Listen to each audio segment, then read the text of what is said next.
Mummy आकड सुरू झालाय, काहीतरी झणझणीत बेत झालाच पाहिजे. मग काय बनवायचं बाळा?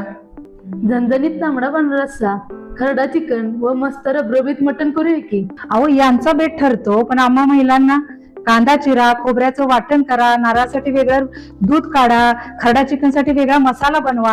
पण आता याचं टेन्शन नाही मैत्रिणींनो, कारण स्वाद मसाल्यामध्ये मिळतोय मस्त असा ओला वाटण मसाला, त्याचबरोबर खरडा चिकन साठी स्पेशल मसाला आणि पांढऱ्यासाठी सुद्धा रेडीमधला मसाला ना, नारळाचं दूध काढण्याची कटकट. म्हणजे पार्टी कोणासोबतही असू दे मैत्रिणींनो, कुटुंबासोबत असू दे किंवा मित्रांच्या सोबत, कारण स्वाद मसाल्याचे मसाले कायम तुमच्या सोबत.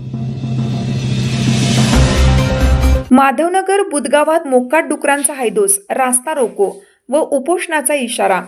माधवनगर बुदगाव परिसरात मोकाट डुकरांच्या वाढत्या उपद्रवामुळे शेतीचे मोठे नुकसान होत असून नागरिकांमध्ये भीतीचे वातावरण निर्माण झाले आहे.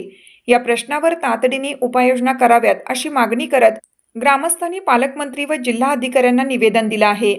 ग्रामस्थांच्या म्हणण्यानुसार परिसरात सुमारे 1000 मोकाट डुकरांचा वावर असून ऊसासह ज्वारी, मका, गहू व चाऱ्याच्या पिकांचे मोठे नुकसान होत आहे. तसेच रस्त्यावर व शेतात वावर धोकादायक बनला असून अस्वच्छतेमुळे साथीच्या आजारांचा धोका वाढल्याचा दावा करण्यात आला आहे. ग्रामपंचायतीकडे वारंवार तक्रारी करून ही कारवाई न झाल्याने प्रशासनाने तातडीने कायमस्वरूपी बंदोबस्त करावा, अन्यथा रास्ता रोको व आमरण उपोषण आंदोलन छेडण्यात येईल, असा इशारा निवेदनातून देण्यात आला. माधवनगर मधील अतिशय संवेदनशील बनलेला एक प्रश्न म्हणजे गावातील डुकरांचा प्रश्न. गावामध्ये कमीत कमी 1000च्या पुढे डुकरे झाले असून या डुकरामुळे गावातील सर्व बुदगाव माधवनगरमधील सर्व शेतकऱ्यांचे अतिशय प्रचंड प्रमाणात नुकसान चालू झाले आहे.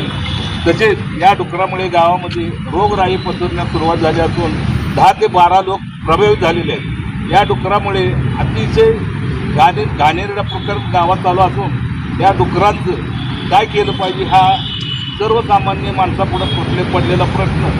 आज आम्ही इथं स्वतः कलेक्टर साहेब, सांगली जिल्ह्याचे कलेक्टर साहेब आणि सांगली जिल्ह्याचे पालकमंत्री माननीय चंद्रकांत दादा पाटील यांना निवेदन देऊन हा प्रश्न त्यांच्या हातात सोपवला आहे.